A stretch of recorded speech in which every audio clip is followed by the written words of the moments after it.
నమస్కారం. టీవీ7 న్యూస్ కి స్వాగతం. ముందుగా ముఖ్యాంశాలు.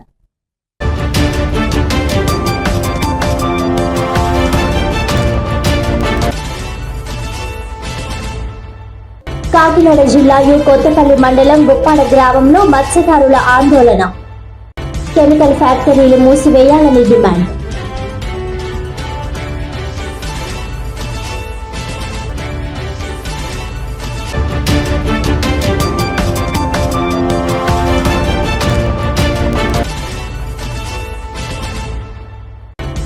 ఓన్ సోర్స్ రెవెన్యూ 2 PRI మరియు RGSA యాన్యువల్ ప్లాన్ 2025-26 పై ఉమ్మడి తూర్పుగోదావరి జిల్లాల ఎంపీడీఓలు, డిప్యూటీ ఎంపీడీఓలకు 2 రోజుల పాటు శిక్షణ కార్యక్రమాలు.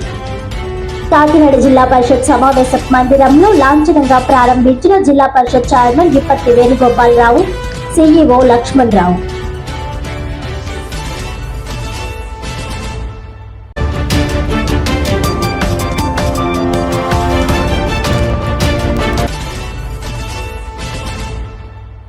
ఈ నెల 25న విడుదల కానున్న రాష్ట్ర ఉప ముఖ్యమంత్రి పవన్ కళ్యాణ్ నటించిన ఓజీ సినిమా కోసం ఇప్పటికే దేశవ్యాప్తంగా భారీ హైప్.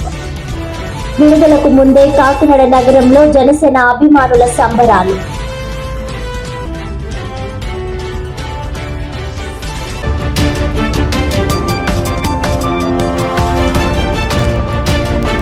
ఇక డీటెయిల్స్ చూస్తే, కాకినాడ జిల్లా కొత్తపల్లి మండలం ఉప్పాడ గ్రామంలో కెమికల్ ఫ్యాక్టరీల మూసివేత కోరుతూ రోడ్డుపై మత్స్యకారులు చేపట్టిన ఆందోళన ఉద్రిక్తంగా మారి రాకపోకలకు తీవ్ర అంతరాయం ఏర్పడింది. కాకినాడ జిల్లా కొత్తపల్లి మండలం ఉప్పాడ గ్రామంలో రోడ్డుపై మత్స్యకారులు బైఠాయించి ధర్నా చేపట్టారు. కెమికల్ ఫ్యాక్టరీల వల్ల జీవనోపాధి నాశనమవుతోందని ఆరోపిస్తూ ప్రభుత్వం వెంటనే చర్యలు తీసుకోవాలని డిమాండ్ చేశారు. రోజంతో కొనసాగిన మత్స్యకారుల ఆందోళనతో ఉప్పాడ, కాకినాడ, పిఠాపురం మార్గాల్లో వాహన రాకపోకలు పూర్తిగా నిలిచిపోయాయి.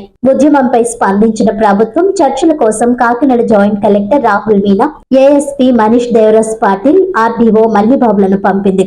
అయితే అధికారులు నిర్వహించిన చర్చలు విఫలమయ్యాయి. చర్చల సమయంలో మత్స్యకారులు అరవిందో, దివీస్, హెడ్రో వంటి కంపెనీలకు వ్యతిరేకంగా నినాదాలు చేశారు. డిప్యూటీ సీఎం పవన్ కళ్యాణ్ స్వయంగా వచ్చి సమస్య పరిష్కరించాలని గట్టిగా డిమాండ్ చేశారు. ఈ సందర్భంగా జాయింట్ కలెక్టర్ రాహుల్ మీనా మాట్లాడుతూ మత్స్యకారుల డిమాండ్లన్నీ ప్రభుత్వ దృష్టికి తీసుకువెళ్లామని, ప్రభుత్వం సానుకూలంగా స్పందిస్తుందని వెల్లడించారు.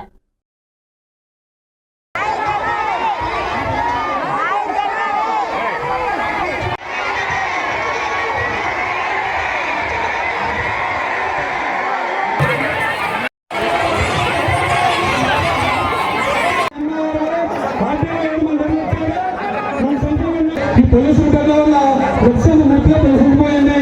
అలాగే ONGC, రిలయన్స్ సంస్థలు కూడా అక్కడ వాళ్ళు కూడా మన చిన్న పూర్తిగా పోయింది. అలాగే హార్బర్లో హార్బర్లో కూడా సంస్థలు బాగాలేవు, బోర్డులు పోతున్నాయి, మందులు చనిపోతున్నారు. తర్వాత అనేక సంస్థలు చెప్పాం. అన్నీ కూడా ఈ రోజు 12 గంటలు కట్టుకట్ట మాట్లాడమని చెప్పారు, మమ్మల్ని సాధ్యమని చెప్పారు. మేము కూడా అందరూ నాయకులు కూడా ఈ ఉద్యమం మాది కాదు, నాయకులు కాదు. ఆల్రెడీ ఎవరైతే పోటీ యొక్క రైతులు ఉన్నారో, ప్రజలు ఉన్నారో, ఆడవాళ్ళు ఉన్నారో వాళ్ళు గెలిపించారంటే మీరు సాయంత్రం చేసుకోండి, మీ దగ్గర మీరు చెప్పండి. మా సంస్థలు ఈ సంస్థలు ప్రభుత్వం గురించి పెట్టాలని చెప్పారు. అదేవిధంగా ఇప్పుడు జాయింట్ కలెక్టర్ గారు, RDO గారు, పదపీడి గారు, DSP గారు, CA అందరూ వచ్చారు. మనం ఏమైతే శాంతియుతంగా రిప్రజెంట్ చేస్తాం, వాళ్ళు ఇచ్చిన దాన్ని వాళ్ళు మాట్లాడతారు. దాన్ని మనం ఒక నిర్ణయం తీసుకొని మళ్ళీ వాళ్ళు ప్రదర్శిస్తాం. నిర్మాణం జరిగింది కానీ రన్నింగ్ లో లేవు సార్. రన్నింగ్ లో మొన్న 8 నెలలు కలిసింది రన్నింగ్ లో పడ్డాయి సార్. అప్పటి నుంచి కలుషితం అయిపోయి మాకి ఫిషింగ్ ల్యాండ్ అయిపోయింది. పూర్తిగా పెట్టుబడిగా పూర్తిగా రన్నింగ్ లో ఉంటే ఇక మధ్యకాయలు అన్నవాడు పట్టవలసిన పని లేదు. గర్భం మొత్తం పాడైపోయింది. తల్లి గర్భం పాడైపోతే పిల్లల క్వాలిటీ ఇష్టం అవుతాం. అలాగా మా మధ్యకాయలందరూ కూడా మా తల్లి మా మధ్యకాయ తల్లి అయిన ఒక మా సముద్రాన్ని నాశనం చేసినట్టండి. దయచేసి నిర్మాణంలో ఉన్నాయి కాబట్టి వాటిని ఒక తొలగించి మా మధ్యకాయ జాతిని కాపాడాలని కోరుకుంటున్నాం సార్. క్లియర్ చెప్పారు. గవర్నమెంట్ కూడా ఈ విషయంలో తెలుసు. ప్రతిరోజు ఈ విషయంలో ఫిషర్మెన్ కమ్యూనిటీ మన కాకినాడ జిల్లాలో ముఖ్యంగా ఉన్నాయి. సో మన అందరూ ఇది కలెక్టర్ సార్ కూడా ఈ విషయంలో నాకు ఏదో పంపించారు. ఈ రిప్రజెంటేషన్ తీసుకున్నాము. దీని గురించి మీ అందరికీ కంపల్సరీ మనం అష్యూరెన్స్ ఇస్తాము. ఈ గురించి వాళ్ళ CM sir, deputy CM sir ప్రతి టైం కంపల్సరీ కాకినాడ డిస్ట్రిక్ట్ అన్ని డిస్కషన్స్ లో ఇది ముఖ్యంగా ఫోకస్ పెట్టి కంటిన్యూస్గా డిస్కస్ చేస్తున్నారు. దాంట్లో మీ అన్ని సమస్యల గురించి నిన్న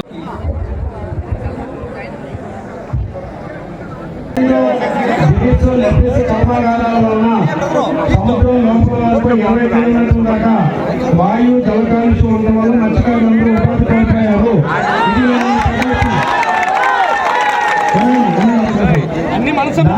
దానిపైన ఒక ఎక్స్పర్ట్ లెవెల్ కమిటీ రాబోయే 2-3 రోజుల్లో అక్కడికి వాళ్ళతోటి ల్యాబ్లో వాటర్ అంతా టెస్ట్ చేసి నిజమా కాదా నిర్ధారించడానికి రేపు లేదా ఎల్లుండో ఒక team joint director animal fisheries వారి చేతులతోటి అక్కడికి వెళ్ళి ఇది నిజమా కాదా అని తేల్చిన తర్వాత మీకు దాని తాలూకు సమాధానం ఉంటుంది. అంతేకాకుండా మీ నాయకులతోటి, పొల్యూషన్ కంట్రోల్ బోర్డు నాయకులతోటి, ఆఫీసర్స్ తోటి ఒక కమిటీ వేసి ఎప్పుడు ఎఫ్ఐఎన్స్ ఉండకుండా మనం టెస్ట్ చేసిన తర్వాత మాత్రమే ఎఫ్ఐఎన్స్ సముద్రంలో వదిలేలాగా ఫ్యాక్టరీలు పూర్తి స్థాయిలో పనిచేసేటప్పుడు వారికి ఇప్పటికే సమ్ పొల్యూషన్స్ గురించి ఇబ్బంది ఉంచితే వాళ్ళకి ఫిషెస్ కొంచెం రిడ్యూస్ అయింది, వాళ్ళకి లైవ్లీహుడ్ కూడా ఎఫెక్ట్ ఉంది. దీంతో పాటు మేజర్గా దే రాస్కి సమ్ ఆఫ్ ద డిమాండ్స్ ఇలాకి మనము కామన్గా ప్రాపర్గా స్టడీ చేస్తే యాక్చువల్గా ఇంత డ్యామేజ్ అవుతుంది, దే నీడ్ సమ్ అష్యూరెన్స్కి వాళ్ళ లైవ్లీహుడ్ సపోర్ట్ అవుతుంది. తర్వాత కామన్గా కంపెన్సేషన్ కూడా కావాలి, దీని గురించి వాళ్ళు రిక్వెస్ట్ పెట్టారు.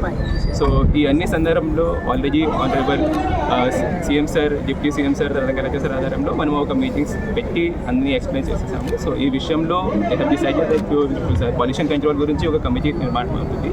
ఆ కమిటీ ప్రతి ఒక్క సెకండ్ వీక్లో కామన్గా they will like the sample collect చేసి సైంటిఫిక్ స్టడీ ప్రకారం యాక్చువల్గా ఎంత ఎఫెక్ట్ పడుతుంది, ముందు ఇంత ఫిషెస్ వస్తున్నాయి, ఇప్పుడు ఈ ఇండస్ట్రీ పెట్టిన తర్వాత ఎంత ఫిషెస్లో ఎఫెక్ట్ పడుతుంది, దీంతో పాటు ఆ రిపోర్ట్ ప్రకారం ఎంత ఎఫెక్ట్ పడితే ఆ ప్రకారం they will take a further action. Apart from that ఒక జాబ్ గురించి కూడా వేరెవరి పబ్లిక్ ఫిషర్మెన్స్కి ఆల్టర్నేట్ లైవ్లీహుడ్ ఆపర్చునిటీ ప్రొవైడ్ చేయడానికి ఈ కంపెనీస్లో ఎవ్రీ 3 monthsలో ఒక కామన్ మీటింగ్ లాగా జాయింట్ కలెక్టర్, నేను, తర్వాత విజయపాడ, తర్వాత కంపెనీస్ వాళ్ళు లేకుంటే ఇది ఫిషర్మెన్ సైడ్ నుంచి లీడర్స్ కూడా వాళ్ళు కూడా అందరితో కామన్గా మీటింగ్ పెట్టి ఈ విల్ డిసైడ్ ఒక లిస్ట్ ప్రిపేర్ చేసి ఎవరెవరికి యంగ్స్టర్స్ ఎవరెవరు ఉన్నారు, గ్రాడ్యుయేషన్ చేశారు, ఏం క్వాలిఫికేషన్స్ ఏం ఉంది, ఆ క్వాలిఫికేషన్స్ ప్రకారం అక్కడ కొన్ని ఎంప్లాయ్మెంట్ కూడా చూస్తాం. తర్వాత there are some other proposals కూడా ఒక కంపెనీ లాగా కూడా వచ్చింది, అదే అమీనాబాద్ ఫిషింగ్ హార్బర్లో కొంచెం డిజైన్ ఫ్లాస్తో కాబట్టి అక్కడే కొన్ని బోటెస్ డ్యామేజ్ అవుతున్నాయి. దీని గురించి ఆల్రెడీ స్టడీ హెస్ స్టార్టెడ్, ఒక స్టడీ ప్రెజర్ రిపోర్ట్ కూడా పంపించారు. Based on that in the last collector conference కూడా honourable collector sir has also informed the honorable CM sir and UP CM sir. They have also given the assurance ఈ compulsory మనం rectify చేస్తాం.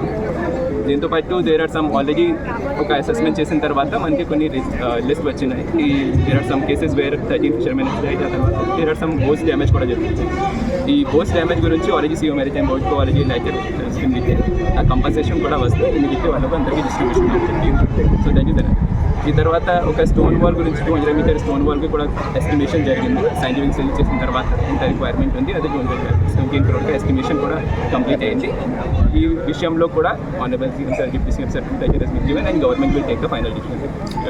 So requirement ఏమేమి ఉన్నాయి వాళ్ళకి, they livelihood should not get affected, ఈ అన్ని విషయంలో ఆల్రెడీ అన్ని ప్రతి ఒక్క పాయింట్లో డైరెక్ట్లీ గవర్నమెంట్ సైడ్ నుంచి కంటిన్యూస్గా సపోర్ట్ వస్తుంది. దే ఆర్ డిసైడింగ్ ఒక కామన్ మీటింగ్ పెట్టి ఈ తర్వాత వెనెవర్ ఎనీ అదర్ ఇష్యూ ఉంటే కూడా we will take up meeting at high level, అన్ని ఆఫీసర్స్తో పాటు కంపెనీస్తో పాటు, తర్వాత ముఖ్యంగా ఫిషర్మెన్ సైడ్ నుంచి ఎవరెవరు లీడర్స్ మాట్లాడుతారు అందరికీ కామన్గా మీటింగ్ పెట్టి we will try to solve ఈ చెక్.